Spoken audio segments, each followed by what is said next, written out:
So you're saying that I'm the only witness that you have to corroborate your claim that there's a conspiracy to murder women. Okay, I'll talk.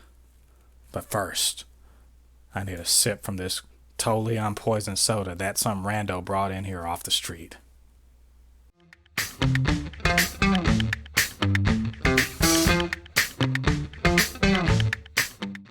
Welcome back, all you Fabricans and Fleshbags, to the super not funny show reviews. I am Jen Thépuppét, your resident Fabricant and commenter extraordinaire on all things pop culture.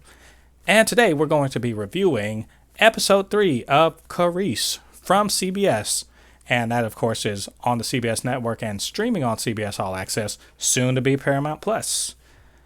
What did I think about this episode? Was it good? Was it bad? And should you be watching?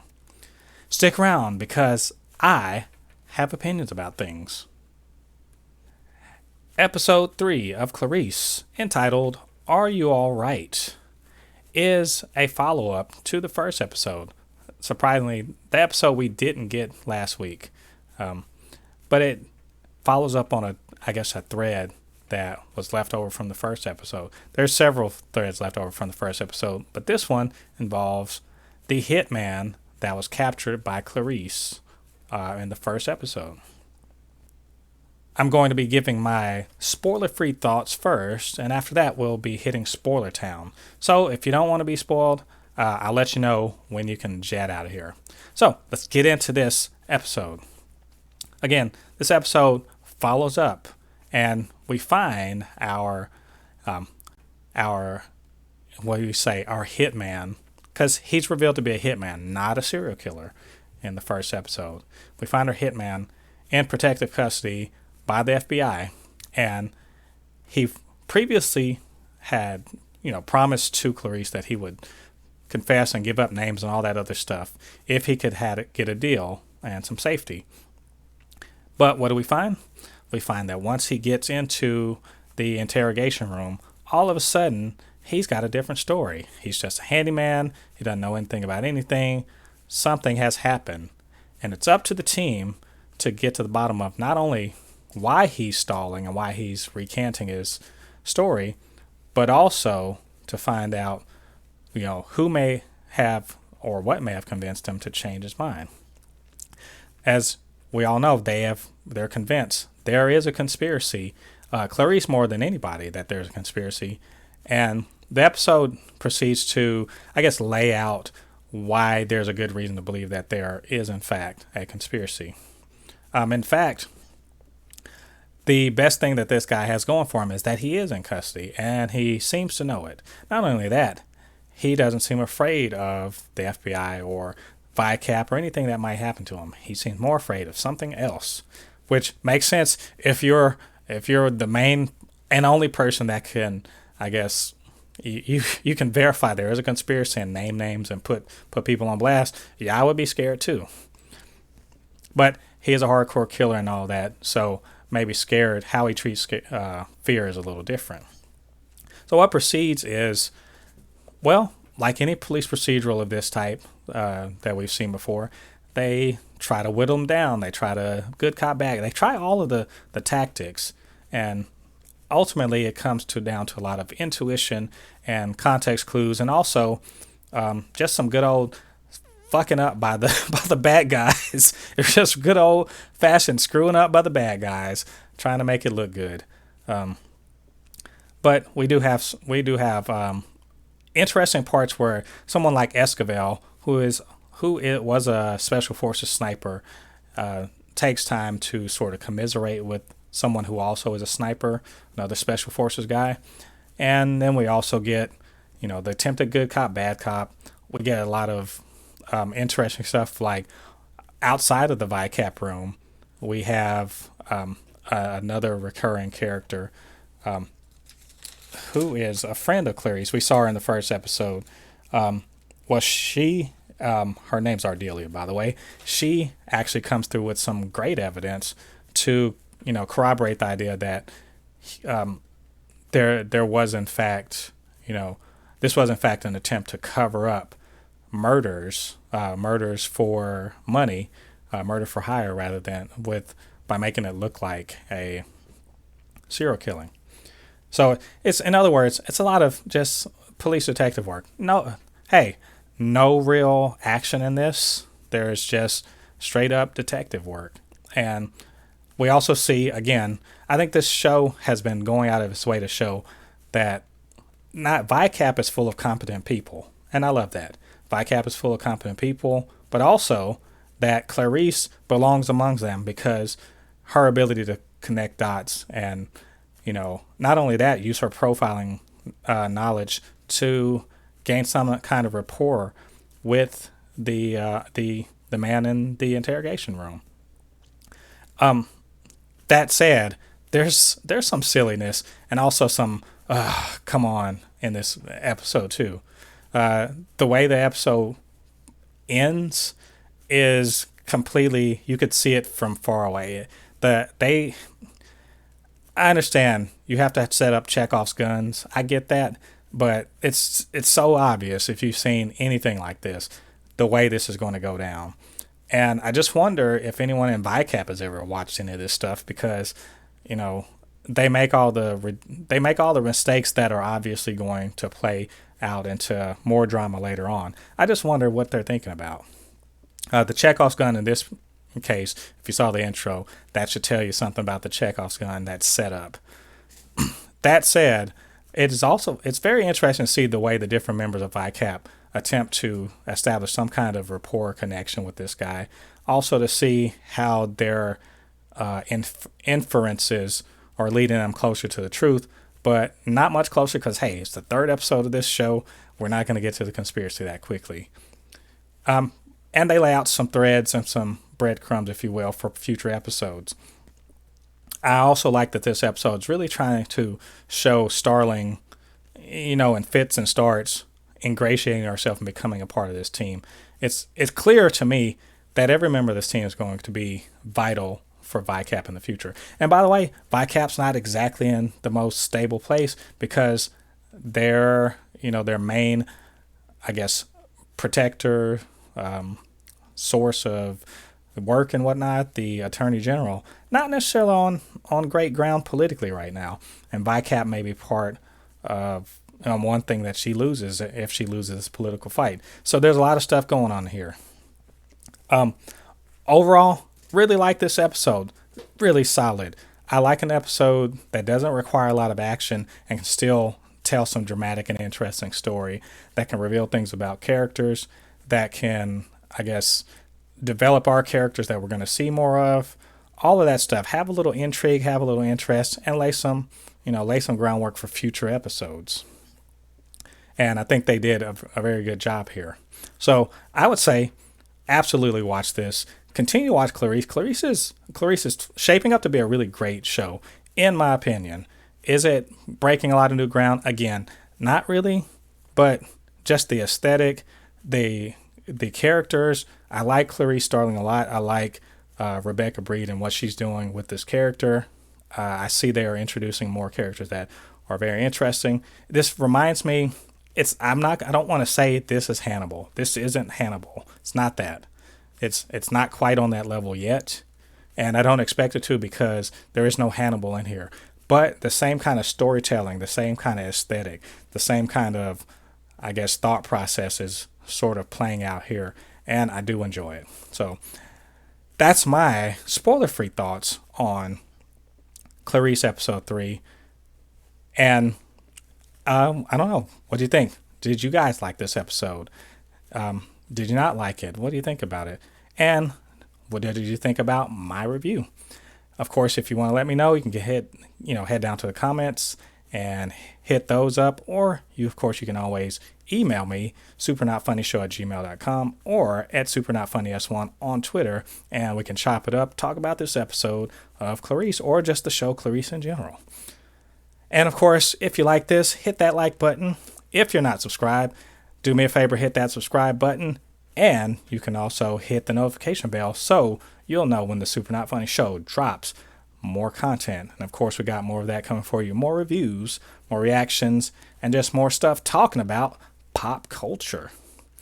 All right. So all you that don't want to get spoiled, thanks for joining us and get on out of here. And we'll see you next time. They all gone? All right. All right, stop. Spoiler time.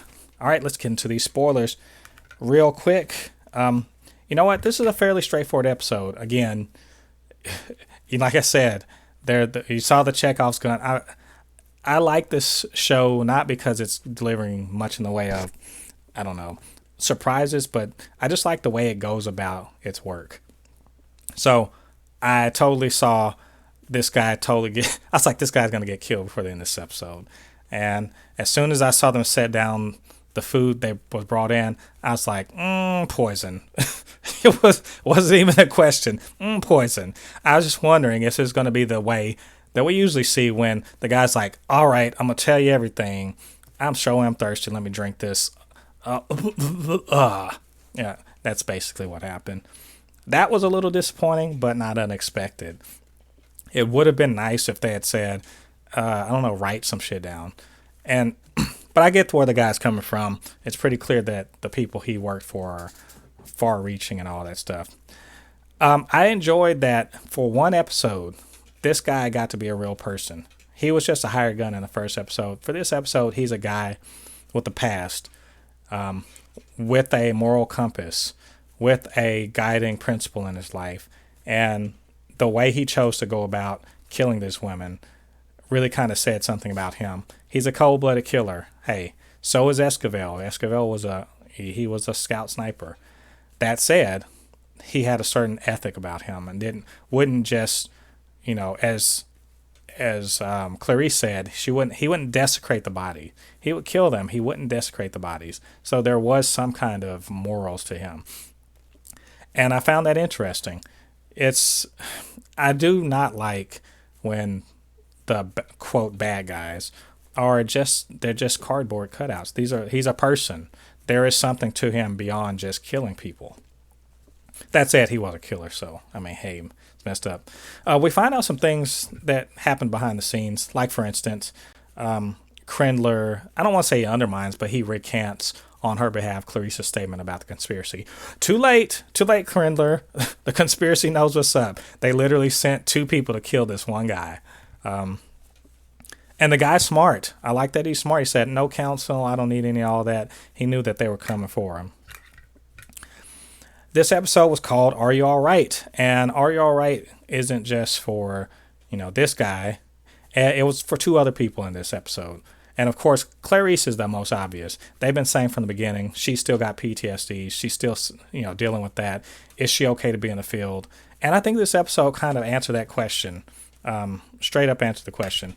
Yes, she'll be fine for the most part, even though she is having impulse problems, even though she is not necessarily over the whole ordeal, but she's still effective. She's still got her mind about her. Well, she's still trying to get the job done, and she does a very good job. She's the only person that really, really, really connects with the suspect and gets him to open up. And unfortunately, she got him to open up a damn can of soda too. So the open up, not necessarily all good. And also, the nice thing about she doesn't open up necessarily to other people. She doesn't really like talking to the counselor, but she does talk to her friend, and her friend is a lawyer. Is it a prosecutor or something like that in the FBI? Ardelia, and I'm assuming we're going to see more of her, but she's on the case. She's real smart. She helps them understand why the bite marks don't match the suspect's bites and everything. The guy's smart and everything, but I thought it was pretty clear. Again, I don't know if they cribbed this from Hannibal or if Hannibal cribbed it from something else, but there was a thing in Hannibal where a guy was killing people and was using a wolf's teeth to mark them. I kind of saw where that was coming. The other person that we're asking, are you all right, is the Attorney General's daughter. I can't remember her name, but the Attorney General's daughter, who was the last victim and the one that was saved by Clarice. And is she all right? And she definitely is not. she's doing the whole, I'm getting trained, I'm going to be ready, I'm going to protect myself, but she never goes out. She's agoraphobic and all that. It's interesting to see. She clearly is going to figure into this somewhere later on down the line. How? We don't know. But she is definitely doing that thing where she's making sure that she's ready for the next guy. I don't know. I did enjoy seeing more Esquivel talking about himself, talking about being a scout sniper and the mentality of how to be a cold-blooded killer. And he did that, yes, to commiserate with the sniper guy, the killer, but he also did it to, he also kind of revealed something about himself that was real. And I like Esquivel. He's the rookie before Clarice. So, and it kind of shows. I do like that the way that Clarice, let's be honest, she's a bit of the weak link and she's viewed as the weak link in VICAP, but also the fact that she's the weakest link kind of gives her an inroad here with the suspect. But let's be honest also, she's not really the weak link. She's got all the smarts up here to enable her to actually make a difference. And it's the second episode in a row where that's been shown. She's actually very capable. And the worst thing about her is that she's still not got her head right about the Buffalo Bill thing. So what we have left is we have some, long-running threads that are going to keep running through this. Obviously, we're going to keep covering this conspiracy, even if it's a villain of the week thing. But we also have the reporter that was going to break the case dead, kidnapped, on the run. We don't know. And we also have Clarice, she may be still on thin ice, but this is the second week that Krindler has backed her play. I think it's clear that the antagonistic relationship, they may not be friends or anything like that, but Krindler is definitely going to be a majorly important person as far as getting justice in Clarice's mind. I think the rest of the team is coming around to her. She keeps, I think she is proving herself, but also she recognizes she needs to get her head together. And I really like the way she had a confrontation with her therapist, counselor, whatever you want to call it, that wants to clear for work and keeps asking. But as she said, he sucks at it and she's going to get another one. Ugh, too bad that other one is not Hannibal Lecter. We know that's not what it's going to be. So I'm curious, who's this other counselor going to be? It's going to happen. I hope they don't go the way of Hannibal. That's all I'm going to say. But, enough cribbing from that. Let's do some real things. But I'm curious to see what it is. All right. Those are all the spoilers for this week. And that's all of my spoiler review. Did you like it? Hey, hit me up with a like down there. And also hit me up in the comments if you got something to say. Did I miss something? Did you disagree with something? I don't know.